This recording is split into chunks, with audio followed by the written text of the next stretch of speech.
భారత్ పాకిస్తాన్ మధ్య ఎన్నో దశాబ్దాలుగా కొనసాగుతున్న వివాదాల్లో కశ్మీర్ తర్వాత అత్యంత కీలకమైన అంశం సింధు నదీ జలాలే. రెండు దేశాలు యుద్ధాలు చేసుకున్నా, సరిహద్దుల్లో కాల్పులు జరిగినా, రాజకీయ సంబంధాలు పూర్తిగా దెబ్బతిన్నా దాదాపు 6 దశాబ్దాలకు పైగా సింధు జలాల ఒప్పందం మాత్రం కొనసాగుతూ వచ్చింది.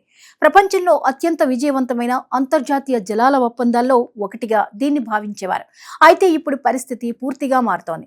పహల్గామ్ ఉగ్రదాడి తర్వాత భారత్ తీసుకున్న నిర్ణయాలు ఈ ఒప్పందం భవిష్యత్తుపై ప్రశ్నలు లేవనెత్తుతున్నాయి. దీంతో పాకిస్తాన్లో తీవ్ర ఆందోళన వ్యక్తమవుతోంది.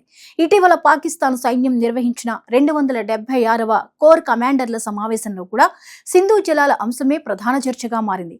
ఆ దేశ సైన్యాధిపతి ఆసిమ్ మునీర్ అధ్యక్షతన జరిగిన ఈ సమావేశంలో సింధు జలాలపై భారత్ తీసుకుంటున్న చర్యలను తీవ్రంగా వ్యతిరేకించారు. ఒప్పందం ప్రకారం తమ దేశానికి రావాల్సిన నీటి వాటాను కాపాడుకునేందుకు అవసరమైన అన్ని చర్యలు తీసుకుంటామని పాకిస్తాన్ సైన్యం ప్రకటించింది. ప్రభుత్వం ఇచ్చే ఆదేశాలు, ప్రజల ఆకాంక్షలకు అనుగుణంగా సింధు జలాల హక్కుల కోసం పోరాటం కొనసాగిస్తామని స్పష్టం చేసింది. అంతేకాదు 2025 ఏప్రిల్ 24న పాకిస్తాన్ జాతీయ భద్రతా కమిటీ ఇచ్చిన మార్గదర్శకాలను మరోసారి గుర్తు చేసింది. సింధు జలాల ప్రవాహాన్ని అడ్డుకునే ఏ చర్యనైనా యుద్ధ చర్యగా పరిగణిస్తామని హెచ్చరించింది. నీరు తమ దేశ జాతీయ భద్రతలో అంతర్భాగమని, కోట్లాది ప్రజల జీవనాధారం సింధు నదేనని పేర్కొంది. అందుకే ఈ అంశంలో రాజీ పడే ప్రసక్తే లేదని పాక్ సైన్యం స్పష్టం చేసింది. పాకిస్తాన్ వాదన ప్రకారం సింధు జలాల ఒప్పందం ఇప్పటికీ చట్టబద్ధంగానే అమల్లో ఉంది. ఇది రెండు దేశాల మధ్య మాత్రమే కాకుండా ప్రపంచ బ్యాంక్ మధ్యవర్తిత్వంలో కుదిరిన అంతర్జాతీయ ఒప్పందమని, ఏకపక్షంగా ఎవరూ దాన్ని రద్దు చేయలేరని ఇస్లామాబాద్ వాదిస్తోంది. ఒప్పందంలోని నిబంధనలను భారత్ ఉల్లంఘిస్తోందని ఆరోపిస్తోంది. ఈ అంశాన్ని అంతర్జాతీయ వేదికలపై కూడా ప్రస్తావించే అవకాశాలను పరిశీలిస్తున్నట్లు అక్కడి రాజకీయ వర్గాలు చెబుతున్నాయి. అయితే భారత్ మాత్రం భిన్నమైన వైఖరిని అవలంబిస్తోంది. పహల్గామ్ ఉగ్రదాడి తర్వాత ఉగ్రవాదాన్ని ప్రోత్సహిస్తున్న దేశంతో మునుపటి తరహాలో వ్యవహరించే పరిస్థితి లేదని స్పష్టం చేసింది. ఉగ్రవాదానికి మద్దతు కొనసాగిస్తూ మరోవైపు ద్వైపాక్షిక ఒప్పందాల ప్రయోజనాలు కోరడం సాధ్యం కాదని భారత ప్రభుత్వం అభిప్రాయపడుతోంది. ఈ నేపథ్యంలో సింధు జలాల ఒప్పందాన్ని నిలిపివేస్తున్నట్లు ఇప్పటికే ప్రకటించింది. ఈ పరిణామాల మధ్య కేంద్ర జలశక్తి మంత్రి సిఆర్ పాటిల్ చేసిన వ్యాఖ్యలు మరింత ప్రాధాన్యం సంతరించుకున్నాయి. 2028 జూన్ నాటికి సింధు నది వ్యవస్థలో పాకిస్తాన్కు వెళ్లే నీటి ప్రవాహాన్ని పూర్తిగా నిలిపివేసే స్థాయికి భారత్ చేరుకోవచ్చని ఆయన పేర్కొన్నారు. ఇందుకోసం అవసరమైన మౌలిక సదుపాయాలు, నీటి నిల్వ వ్యవస్థలు, కాలువలు, ప్రాజెక్టుల నిర్మాణం చేపడుతున్నట్లు చెప్పారు. ఈ వ్యాఖ్యల తర్వాత పాకిస్తాన్లో ఆందోళన మరింత పెరిగింది. అసలు సింధు జలాల ఒప్పందం అంటే ఏమిటి అనే ప్రశ్న ఇప్పుడు మళ్లీ చర్చల్లోకి వచ్చింది. 1960లో ప్రపంచ బ్యాంక్ మధ్యవర్తిత్వంతో భారత తొలి ప్రధాని జవహర్ లాల్ నెహ్రూ, పాకిస్తాన్ అధ్యక్షుడు అయూబ్ ఖాన్ ఈ ఒప్పందంపై సంతకాలు చేశారు.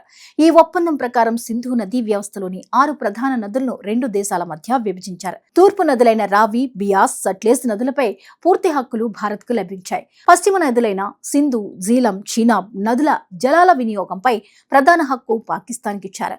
అయితే ఆ నదులపై పరిమిత స్థాయిలో జల విద్యుత్ ప్రాజెక్టులు, సాగునీటి అవసరాలకు భారత్కు కూడా కొన్ని హక్కులు కల్పించారు. ఈ ఒప్పందమే గత 6 దశాబ్దాలుగా రెండు దేశాల మధ్య నీటి పంపకాలకు ప్రాతిపదికగా కొనసాగుతోంది. పాకిస్తాన్కి ఈ ఒప్పందం ఎందుకంత ముఖ్యమంటే ఆ దేశ వ్యవసాయ రంగం దాదాపు పూర్తిగా సింధు నది వ్యవస్థపైనే ఆధారపడి ఉంటుంది. అక్కడ సాగునీటిలో అత్యధిక భాగం ఈ నదుల నుంచే అందుతుంది. గోధుమ, బియ్యం, పత్తి, చెరకు వంటి పంటలకు అవసరమైన నీరు సింధు వ్యవస్థ నుంచే వస్తుంది. ఒకవేళ ఈ నీటి ప్రవాహం తగ్గితే వ్యవసాయం, తాగునీటి సరఫరా, పరిశ్రమలు, విద్యుత్ ఉత్పత్తి వంటి అనేక రంగాలపై తీవ్ర ప్రభావం పడే అవకాశం ఉంది. అందుకే ఈ అంశాన్ని పాకిస్తాన్ జాతీయ భద్రతకు సంబంధించిన అంశంగా చూస్తోంది. భారత్ వైపు నుంచి చూస్తే పరిస్థితి వేరుగా కనిపిస్తోంది.